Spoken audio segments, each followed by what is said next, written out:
ایک دھیلا حرام جگہ پہ. یہ جو گویوں پہ پیسے پھینکتے ہو حلال ہے؟ چلے بینڈ باجا تو شادی پہ آپ نے اپنی مرضی سے بند کرنا ہے یا بجانا ہے، لیکن گویوں پہ جو پیسے پھینکتے ہو جائز ہے؟ بولے تو وہ پھر کہتے روتے ہیں بعد میں لوگ کہ پتہ نہیں کیا ہوا، شادی کے بعد پیچھے پیچھے آئے. تو میں نے کہا شادی کے بعد اس لیے پیچھے پیچھے ہاتھ ہو گیا کہ شرابیں بڑی پی گئی، شادی پہ تباہی بڑی اتری، تو پھر اللہ کی رحمت ناراض ہو گئی. اور اس پر میں قرآن مجید کی آیت پڑھتا ہوں. رب فرماتا ہے وَمَنْ أَعْرَضَ عَنْ ذِكْرِي فَإِنَّ لَهُ مَعِيشَةً ضَنْكًا، بڑی سخت آیت. وَمَنْ أَعْرَضَ عَنْ ذِكْرِي، فرمایا جب تم میرے تذکرے سے، میرے ذکر سے منہ پھیر لیتا ہے، فَإِنَّ لَهُ مَعِيشَةً ضَنْكًا، تو میں تیری معیشت کو، تیرے رزق کو تنگ کر دیتا ہوں، تو تیری زندگانی تنگ ہوتی. اور جس کی زندگی اللہ تنگ کرے اس کی کوئی کھول سکتا ہے؟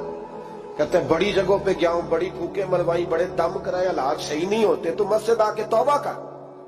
وہ کہہ رہا فَإِنَّ لَهُ مَعِيشَةً ضَنْكًا، اعلان ہے قرآن پاک کا کہ جب تو میرے ذکر سے منہ پھیرے گا، روٹی میری کھائے اور پیسے لے کے عیاشی کرے، مسجد آئی نہ.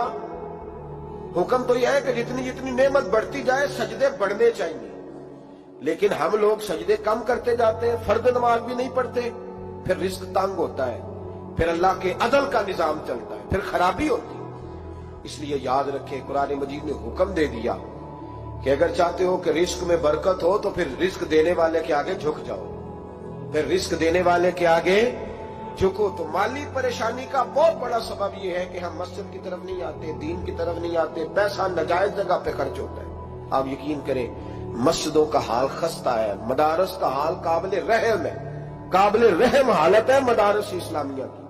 اور لوگ پیسہ کہاں خرچ کرتے ہیں؟ میں تو یہ روتا رہتا ہوں، ہر جگہ روتا ہوں. میں دنیا کے کسی پاکستان کے کونے میں بیٹھتا ہوں تو روتا ہوں. ایکٹر پل گئے، اور اہل سنت کا تو ویسے اللہ حافظ ہے، قوالوں کی کوٹھیاں دیکھنے کے قابل ہے.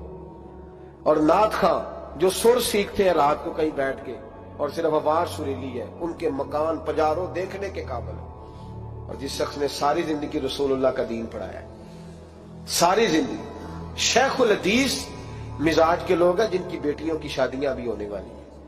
مدارس کے بچے موٹے کپڑے پہن کے گرمیوں میں گھومتے ہیں، موٹے کپڑے.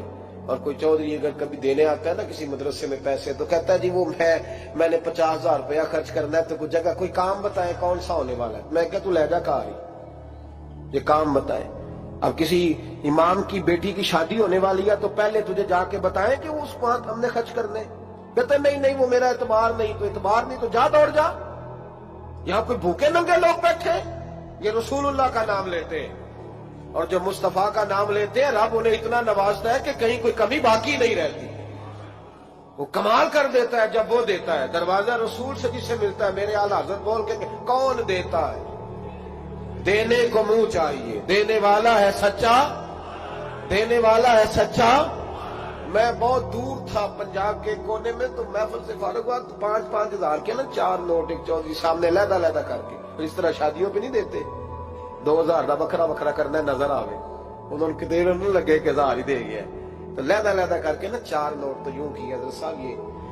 میں نے کہا تو شاید مجھے جانتا نہیں، پتہ نہیں میں کون ہوں. اس نے کہا کیا مطلب؟ میں نے کہا بڑی مسجدوں میں لوگوں نے کہا آ جاؤ. میں نے کہا وہاں رہنا ہے جہاں مسجد بھی ہو اور اللہ کی دی ہوئی عزت بھی ہو. بڑے اداروں میں تو باتیں بڑی سننی پڑتی ہیں. تو سمجھا ہی نہیں ہمیں، تو نے یہ کس طرح کی بات کر دی؟ اس کو اٹھا کے لے جا. غیرت ہے بڑی چیز جہاں نے تگ و دو میں، پہناتی ہے یہ فقر کو تاج سردارا.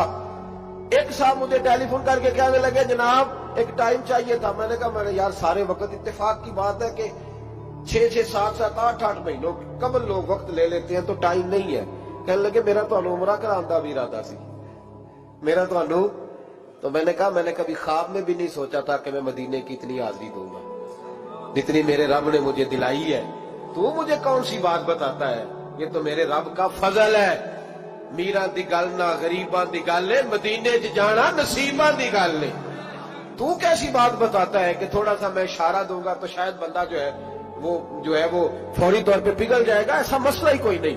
میرے رب کا تو اتنا کرم ہے کہ ہم نے خواب میں بھی نہیں سوچا تھا کہ اتنا نوازے گا. تو یہ لوگ غلط سمجھتے ہیں میں اپنے مدرسے کے طالب علموں کو کہتا ہوں زندگی میں سب سے اچھا کھانا اللہ تمہیں دے گا اور سب سے زیادہ اچھا کپڑا اللہ تمہیں دے گا, سب سے اچھی گاڑی اللہ تمہیں دے گا. بس ایک شرط ہے, ساری زندگی محمد عربی کے وفادار رہنا, رسول اللہ کے نظام سے حضور کے طریقے سے کبھی غداری کبھی نہ کرنا. بڑا نوازے گا اور اتنا نوازے گا تم نے کبھی سوچا بھی نہیں ہوگا. تو یاد رکھیں اللہ رزق میں برکت دیتا ہے, لیکن اس وقت جب ہم اپنی زندگی حقیر کرتے ہیں نا. اب جہاں آنے لگا ہوں وہاں آپ کو لانا چاہ رہا ہوں. ہم پتہ کیا کرتے ہیں, ہاتھ پھیلاتے ہیں. بڑے بڑے رئیس اعظم ہو کے لوگ ہاتھ پھیلاتے ہیں. اگر آپ ناراض نہ ہو تو ایم این اے نے بھی انویسٹر رکھے ہوتے ہیں, ایم پی اے کا بھی انویسٹر, وہ بھی فون کرتا ہے کہ اتنی فلیکس تیرے ذمے, اتنے تیرے ذمے. یہ مت سمجھے کہ مانگنے والا چھوٹا طبقہ ہے. یہاں بڑے بڑے لوگ ہیں. یہاں تو پولیس افسر بھی دکان پہ آ جائے تو دکاندار پریشان ہوتا ہے کہ یہ مفت ہو رہا ہے, یہ پیسے نہیں دے گا. تو یہاں مانگنے کے سٹائل بڑے بڑے نرالے ہیں, بڑے بڑے لوگ ہیں. ناراض نہ ہوئیے گا, سب کی بات نہیں کر رہا, لیکن الا ماشاءاللہ اکثر کی بات کر رہا ہوں. اب میرے نبی پاک صلی اللہ علیہ وسلم نے درس دیا, فرمایا زندگی میں ہاتھ نہ پھیلانا کبھی بھی, زندگی میں کبھی بھی ہاتھ. مالی پریشانی کا حل بتایا. میرے حبیب فرمانے لگے یوں نہ کرنا ورنہ پھر دوبارہ ساری زندگی اس طرح نہیں ہو سکے گا. فرمایا اپنی غربتیں چھپا کے رکھ, اگر اللہ کبھی آزمائش ڈالے تو اللہ کے ساتھ بات کر, اس کے نیک بندوں کے ساتھ بات کر. کبھی بھی یوں نہ کرنا ورنہ ساری زندگی پھر تم مانگتا ہی رہے گا. یا رسول اللہ کیا کرے؟ فرمایا تو دینے کا ارادہ کر, اللہ بھی تجھے مالا مال فرما دے گا. تو جس نے ہاتھ پھیلایا ہوا ہے نا, اسناد خان نے بھی, مولوی نے بھی, ایم این اے نے بھی, ایم پی اے نے بھی, اور وزیر نے بھی, اور مشیر نے بھی, اور کیا بتائیں کہاں تک. ہمارا تو وزیر اعظم کسی ملک چلا جائے تو اگلا ملک پریشان ہو جاتا ہے کہ شاید کچھ لینے آیا ہے.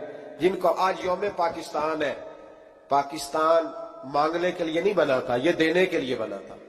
یہ تو دینے کے لیے بنا تھا. یہ تو وہ سلطنت بنائی گئی تھی جو درویشوں نے قائم کر دی, اور اس ملک کو بھکاری بنا دیا ہے. لیکن ہم پھر بھی مایوس نہیں, یہ مٹی بڑی حسین ہے. انشاءاللہ تعالی یہاں سے ایسے پھول کھلیں گے کہ ساری دنیا کو خوشبو جائے گی. اس دھرتی سے انشاءاللہ تعالی ایسے درخت اگیں گے کہ سارا زمانہ سائے میں بیٹھے گا. میں دور نہیں نکلنا چاہتا.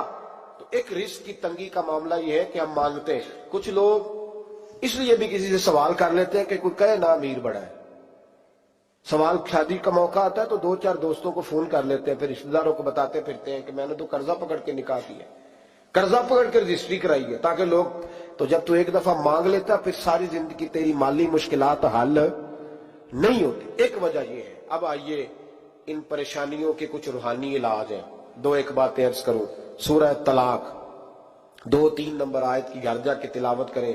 رب کریم نے فرمایا وَمَن يَتَّقِ اللَّهَ يَجْعَل لَّهُ مَخْرَجًا, فرمایا جب تو اللہ سے ڈرے گا تو اللہ ہر مشکل سے نکلنے کا تجھے رستہ عطا فرما دے گا. اور کیا خوبصورت انداز ہے قرآن مجید کا, اور ہم نے اس کا لاکھوں بار تجربہ کیا, 20 اور سینکڑوں بار یہ چیز ذاتی طور پر پریکٹیکل سے گزری. اللہ نے فرمایا ہر مشکل سے نکلنے کا رستہ بھی دے گا, وَيَرْزُقْهُ مِنْ حَيْثُ لَا يَحْتَسِبُ, اور اللہ تجھے وہاں سے رزق دے گا کہ تو نے کبھی سوچا بھی نہیں ہوگا. وَيَرْزُقْهُ مِنْ حَيْثُ لَا يَحْتَسِبُ, سے دے گا کہ تو نے کبھی سوچا بھی. ایک صحابی تھے حضرت عوف بن مالک رضی اللہ تعالیٰ, کہتے میرا بچہ کافروں نے قید کر لیا, گھر میں غربت پہلے بڑی زیادہ تھی, میں دروازہ رسول پہ آیا, حضور اب کیا کروں؟ تو کہتے ہیں نبی پاک نے فرمایا بھروسہ اللہ کی ذات پہ کر, توکل اللہ کی ذات پہ کر, اور گھر جا کے تسبیح لے کے میاں بیوی بیٹھ جاؤ اور پڑھو لا حول ولا قوت الا باللہ العلی العظیم, جاؤ پڑھو جا کے. کہتے میں گھر بیٹھا, ابھی چند تسبیحاں پڑھی تھی کہ دروازے پہ دستک ہوئی. دروازہ کھولا تو میرا بیٹا دروازے پہ کھڑا تھا. پلٹ کے دیکھا تو 400 بکریاں بھی لایا تھا. اور میں نے کہا بیٹا یہ کیسے آ گئی؟ کہنے لگے ابا جی مجھے ایک حویلی میں کافروں نے قید کیا ہوا تھا, میں بڑا پریشان تھا, لیکن ابھی تھوڑا دیر پہلے پتہ نہیں کیا ہوا, میں نے یوں ہاتھ لایا تو رسیاں کھل گئی. باہر نکلا ہوں تو 2-3 بندوں پہ نیند کا ایسا غلبہ تھا کہ بے ہوش ہو کے گرے ہوئے تھے. 400 بکریاں بھی تھی, میں نے دروازہ کھولا, بکریاں میرے ساتھ دوڑنے لگ گئی ہیں. تو میں 400 بکری بھی لے آیا ہوں, پلٹ پلٹ کے دیکھتا رہا ہوں, پر میلوں کا سفر ہوا وہ آئے ہی نہیں. تو والد کہنے لگے بیٹا چلو پہلے مصطفیٰ کریم سے جا کے پوچھ لیں, دیکھیں کیسے مالی مسئلے حل ہوتے ہیں. حضور سے جا کے پوچھیں کہ ہمارے لیے جائز بھی ہے کہ نہیں. کہتے ہیں دروازے رسول پہ جا کے ہم کھڑے ہوئے تھے کہ نبی پاک نے فرمایا دیکھا رب کریم کا فضل، دیکھا، فرمایا تیرا بیٹا بھی آ گیا، تیری غربت کا بھی حل ہو گیا ہے، یہ کافر کا مال ہے، اسے مال غنیمت سمجھ کے استعمال کر، تیرا ہی ہے۔ تو لا حول ولا قوت الا باللہ العلی العظیم پڑھیں تو رزق میں پڑھیں گے انشاءاللہ، بول کے بتائیے پڑھیں گے انشاءاللہ تعالی۔ لیکن سنی قوم تویز پہ لگ گئی ہے، کہتے ہیں وظیفہ پڑھنا پڑتا ہے، آپ لکھ کے دیں گلے میں ڈالنے کے لیے تاکہ وہ ڈالتا جاؤں اور میرے اوپر پیسوں کی بارش ہوتی جائے۔ وظیفہ پڑھیں، وظیفہ پڑھیں۔ سنیں ایک اور وظیفہ سنیں، امام قرطبی نے تفسیر قرطبی میں لکھا رزق کی برکت کا وظیفہ۔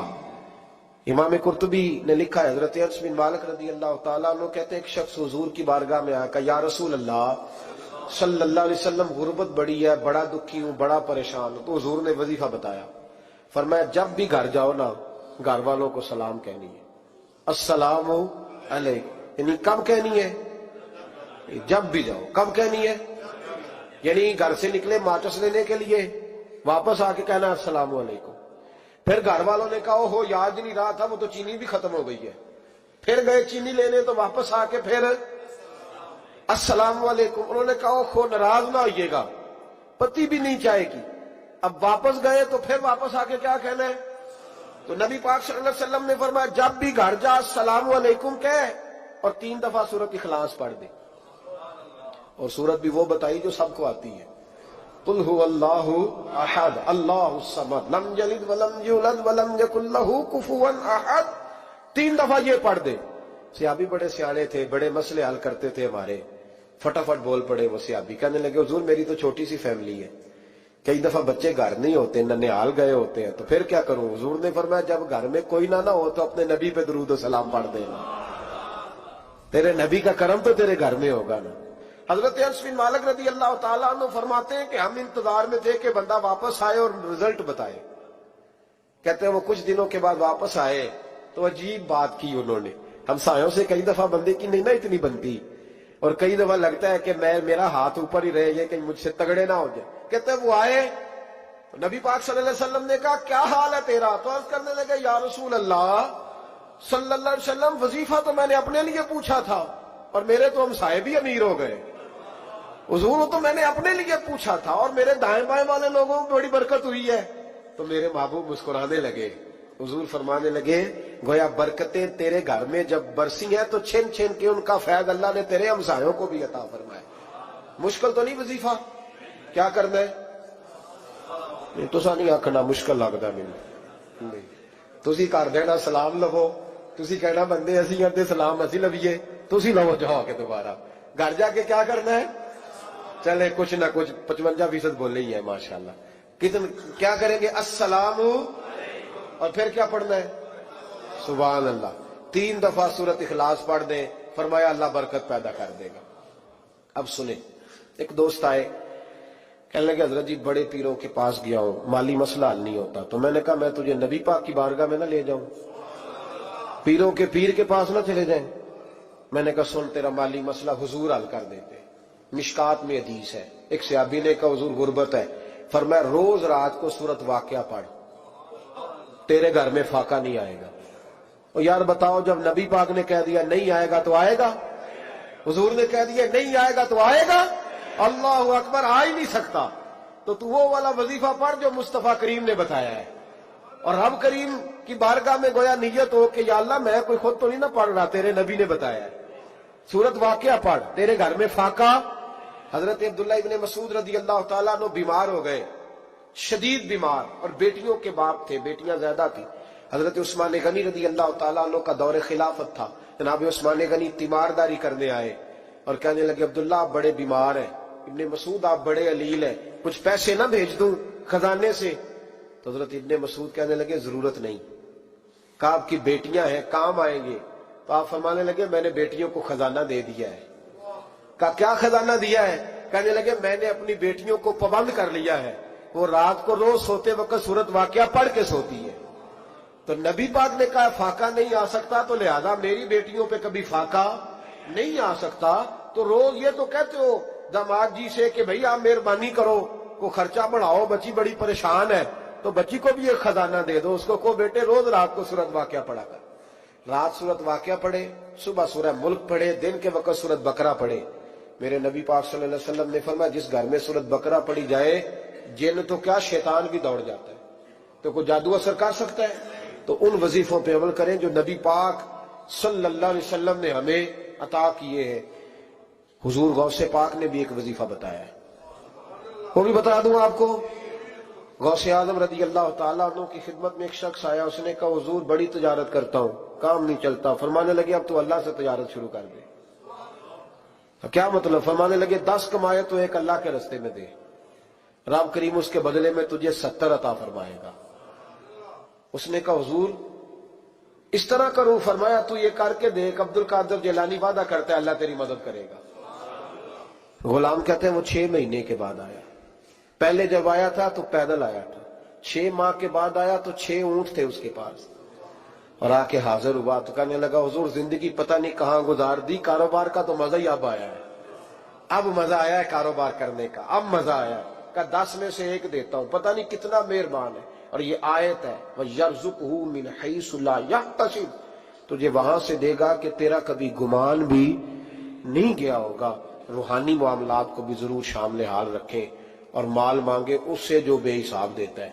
فرمایا سویرے پرندے بھی نکل جاتے ہیں اور شام کو جب لوٹتے ہیں تو اللہ انہیں پیٹ بھر کے روزی عطا فرماتا ہے. حالانکہ ان کو نہیں پتا ہوتا ہمارا کارخانہ کہاں ہے, ہم نے کہاں جا کے مزدوری کرنی ہے. ان کو نہیں پتا ہوتا کہ ہمارا دفتر کہاں ہے, ہم نے کس آفس میں بیٹھنا ہے. ان کو نہیں پتا ہوتا کہ ہم نے کہاں جا کے مال خریدنا ہے اور کہاں سے ہم نے پھر اس کو دوبارہ بیچنا ہے. انہیں خبر نہیں ہوتی, اللہ پہ بھروسہ کر کے نکل جاتے ہیں. نکلنا تو تیرے ذمہ ہے کہ نہیں. فرمایا وہ تو ڈیوٹی کر, شام کو اللہ جو رب پرندوں کو روزی دیتا ہے وہ تجھے بھی عطا فرمائے گا. میں کہتا ہوں سوچ کتنی کمزور ہے اس آدمی کی جو کہتا ہے کیسے ملے گا. کتنی کمزور سوچ ہے. جو رب بیل کو روزی دیتا ہے, بکری کو روزی دیتا ہے, اس زمین اس دھرتی پہ اگر بسنے والا اونٹ بھوکا نہیں سوتا, چلے یہ تو پالتو جانور ہوتے ہیں, اس دھرتی پر بسنے والی اگر بلی اور کتا روٹی کھا کے سوتے ہیں تو اشرف المخلوقات ہے. تو نے اپنے ذہن میں کیا ٹینشن پال لیا ہے کہ نہیں آئے گا تو مر جاؤں گا, کیا بنے گا, کس طرح ہوگا, تو کیوں اتنا پریشان ہو گیا؟ بھائی مالی پریشانی سب سے زیادہ اس بندے نے اوڑھ لی ہے جس کی توکل کی بات کمزور ہو گئی ہے. تو سیدھی توجہ اپنے رب کریم کی جانب رکھ, سیدھی توجہ اللہ کی جانب کر. رب فرماتے ہیں ذمہ تیرا نہیں, ذمہ میرا. لیکن تنخواہ ایک آتی ہے گھر میں, جب ایک بچہ ہوتا ہے تو تب بھی کام چلتا ہے, جب اللہ 2 بچے دے دے پھر بھی اس تنخواہ سے کام چلتا ہے, جب 3 ہو جائے پھر بھی چلتا ہے, جب 4 ہو جائے. نہیں آپ نہ بھی بولیں تو بات تو صحیح ہے, بہرحال کام پھر بھی چلے. اسی تنخواہ میں سے جب بندہ بڑے بیٹے کی شادی کر کے بہو بیاہ کے لے آئے تو پھر بھی کام چلتا ہے. اور جب اس بیٹے کو اللہ بچے عطا کر دے تو اسی گھر میں, اسی آنگن میں, اسی چھت کے نیچے کام چلتا ہے. تو پھر تو مان جانا کہ چلانے والا تو نہیں, چلانے والا کوئی اور ہے. پھر تو مان جا کے چلانے والا کوئی تو اس وقت جب تنخواہ تیری لگی تھی تو کہتا تھا ابا ابھی میری شادی نہ کر, میں بیوی کو کیسے کھلاؤں گا. تو وہی شخص ہے جس کی چھت کے نیچے پھر 1.5 درجن پوتے بھی پل رہے اور گزارا ان کا بھی ہو رہا ہے. تو رزق کا ذمہ کس کا ہے؟ اللہ کا, اللہ کا ذمہ. اب ہمیں پتہ ہے پہلی بات تو پریشانی اس لیے اتار دینی چاہیے کہ ذمہ ہمارا ہے ہی نہیں. اب دوسری بات یہ کہ ذمہ داری کس کی ہے؟ اللہ حکیم بھی ہے اور علیم بھی ہے. حکیم بھی ہے اور جانتا بھی ہے اور اسے پتا بھی ہے کہ دینا کس طرح ہے. اب ہم پتہ کیا کہتے ہیں؟ کہتے ہیں وہ جو بندہ پٹاروں میں بیٹھا ہے وہاں اسے نہیں بیٹھنا چاہیے تھا, تو میرا حق تھا. تجھے زیادہ پتا ہے کہ اللہ کو؟ بول کے بتانا کس کو پتا زیادہ ہے. کیوں جی؟ تو آپ اصل ٹینشن پتہ کب لگتی ہے؟ جب بندے کہتے ہیں نہیں وہ پجاروں میری تھی, میرا حق تھا. وہ جب گزرتی ہے نا پاس سے مہران کے تو مہران والا ٹینشن بڑی لیتا ہے. حالانکہ اللہ کو زیادہ پتا ہے کہ وہ حق. ایک بات اپنے ذہن میں یاد رکھ لیں, رٹ لیں کہ جو میرے لیے بہتر تھا میرے رب نے مجھے دے دیا. تو بات ختم ہو گئی. بس بسل اچھا ہے نا فراق اچھا ہے، یار جس حال میں رکھے وہی حال اچھا ہے۔ بس جو میرے حق میں بہتر تھا میرے رب نے مجھے، مسئلہ یہ ہے کہ تو اس پہ راضی ہونے کو تیار نہیں۔ حضرت علی کرم اللہ تعالی وجہ الکریم نے میرے نبی پاک کی ایک حدیث بیان کی ہے، اور جناب علی جب یہ حدیث بیان کیا کرتے تھے تو حضرت مجاہد فرماتے ہیں یوں لگتا تھا کہ جیسے حضرت علی ہمیں ہر پریشانی سے نکال رہے ہیں۔ مولا علی شیر خدا رضی اللہ تعالیٰ عنہ فرماتے ہیں کہ مجھے میرے نبی پاک صلی اللہ علیہ وسلم نے ایک طریقہ دیا تھا ٹینشن فری ہونے کا۔ آپ فرماتے ہیں مجھے تو بڑا راس آیا ہے، تم بھی اگر کر لو گے تو تمہیں بھی فائدہ دے گا۔ کہا وہ کیا؟ حضرت علی کہنے لگے محبوب علیہ السلام نے فرمایا تھا لوگوں تم اللہ کے دیے ہوئے تھوڑے رزق پہ راضی ہو جاؤ، وہ تمہاری تھوڑی عبادت سے تم سے راضی ہو جایا کرو گا۔ بس تم 2 نفل بھی پڑھو گے تو اللہ راضی ہو جائے گا، تم 1 رکوع بھی سویرے اٹھ کے پڑھو گے تو وہ راضی ہو جائے گا، وہ تمہارے 313 درود شریف سے راضی ہو جائے گا، تم اس کے دیے ہوئے تھوڑے رزق سے راضی ہو جائے۔ ٹینشن اس لیے ہوتی ہے کہ ہم راضی نہیں جو اس نے ہمیں دیا ہے۔ وہ حل میں مزید کی جو دوڑ ہے نا، حل میں مزید کی، بے قدرہ کچھ قدر نہ جاتی، کیتی خوب تسلی ہو، دنیا دار پجاری زردے، کتیاں دے گل ٹلی ہو، بک بک روشن اکھیاں تکیو ویک حویلی کلی ہو، تے کوچ نصیر اساں جد کیتی پہ جانی تھر تھلی ہو۔ تو یاد رکھیں یہ جو ہے نا مصیبت کے مال آ کیوں نہیں رہا، وہ سامنے والا پلاٹ میرے گھر کے سامنے ہے گھر کے سامنے، پر رجسٹری میرے نام کیوں نہیں؟ یہ مصیبت سانس نہیں لینے دیتی۔ موٹر سائیکل کھڑی کرتا ہے نا جب آ کے دکان سے روٹی کھانے آتا ہے، دفتر سے گھر آتا ہے، کاروبار سے آتا ہے، تو جہاں موٹر سائیکل کھڑی کرتا ہے وہ ٹینشن بڑی ہے کہ کبھی میری ہو جائے نا یہ والی جگہ تو میں یہاں بھی بورڈ لگاؤں اپنے نام۔ اس نے مالی پریشانی پیدا کی۔ تو جس حال میں ہے، کیونکہ تو نے اپنا یہ حال خود نہیں بنایا، جس نے بنایا ہے وہ بڑا بہتر جانتا تھا کہ تو اسی حال میں اسے اچھا لگتا ہے۔ تو اسے اسی حال میں، ایک بزرگ تھے تو ان کی طبیعت بڑی علیل ہو گئی، بیمار ہو گئے، تو اللہ نے آزمائش دی تو کیڑے پڑ گئے وجود میں۔ ایک کیڑا یہاں سے کھا رہا تھا، اللہ والے بڑے راضی رہتے ہیں اس کی رضا پہ، تو کیڑا یہاں کھا رہا تھا تو نیچے گر گیا، تو بابا جی نے اٹھا کے پھر وہاں رکھ لیا، کہنے لگے جب اس نے تیری ڈیوٹی مجھے کھانے کی لگائی ہے تو میں اس بات پہ راضی ہوں تو نیچے کیوں گرتا ہے؟ بٹ ٹھیک ہے کھا، جب اس نے تجھے ڈیوٹی جو تیری لگائی۔ سالبہ بن عبد الرحمان ایک صحابی تھے، سالبہ غالباً نبی پاک صلی اللہ علیہ وسلم کی خدمت میں آئے، کہنے لگے یا رسول اللہ صلی اللہ علیہ وسلم غربت بڑی ہے، میرے لیے دعا کریں اللہ زیادہ مال دے۔ تو محبوب صلی اللہ علیہ وسلم نے فرمایا تو جس حال میں اچھا ہے وہ تیرے لیے بہتر ہے، اس میں تو ہے وہی حال تیرے لیے۔ مشکل ہے نا یہ جواب سننا۔ کہتے پیر صاحب فلان جگہ سے تویز آیا، وہاں تو بارے نے آرے ہو گئے، تو آپ کے ہاں؟ تو میں کہتا ہوں یہ تویز دینے والا اگر تویز دے کے امیر بناتا ہے تو پہلے خود کیوں نہیں بنتا؟ یہ خود تو 150 کا تویز بیچ رہا ہے، اپنی بیچارے کی حالت یہ ہے۔ اگر اتنا ہی تویز اس کا چلتا ہوتا تو پہلے 5 پجاروں اس کے دروازے پہ کھڑی ہو۔ عجیب چکر ہے اور عجیب جگہ لوگ الجھ گئے، سمجھتے ہی نہیں بات کو۔ یا رسول اللہ صلی اللہ علیہ وسلم دعا کر دے، تو محبوب نے کیا فرمایا؟ فرمایا تو جس حال میں ہے نا وہ حال تیرے لیے بہتر ہے، اسی میں رہ۔ کہ نہیں حضور دعا کرے، فرمایا سالبہ تو بعد آ جا، حضور دعا کرے، فرمایا تو بعد آ جا، 2-3 دفعہ کا ضد کی، محبوب نے فرمایا جا پھر اللہ تجھے زیادہ پیسے دے گا۔ چند بکریاں خریدی، اتنی برکت ہوئی کہ بکریوں کے ریوڑ بن گئے، پھر کچھ بکریاں بیچ کے گائے خرید لی، ان کے بھی ریوڑ ہو، پھر کچھ اونٹنیاں لے لی، ریوڑ ہی ریوڑ۔ پہلے 5 وقت مسجد میں آتے تھے، اب فجر اور عشاء رہ گئی۔ پھر مال زیادہ ہوا تو مدینے شہر میں کوئی جگہ ہی نہیں، مدینے سے باہر حویلی خریدی، پھر جمعہ ہی رہ گیا، جمعے کے جمعے آتے۔ زکوٰۃ کا حکم آیا، میرے نبی کریم علیہ السلام نے حضرت ابو ہریرہ کو بھیجا، فرمایا جا اسے کہہ تیری زکوٰۃ بنتی ہے 2.5%۔ 10 کروڑ روپیہ ہو تو کتنی زکوٰۃ بنتی؟ بھئی 1 کروڑ کی 2.5 لاکھ ہوئی نا، تو 10 کروڑ کی کتنی ہوئی؟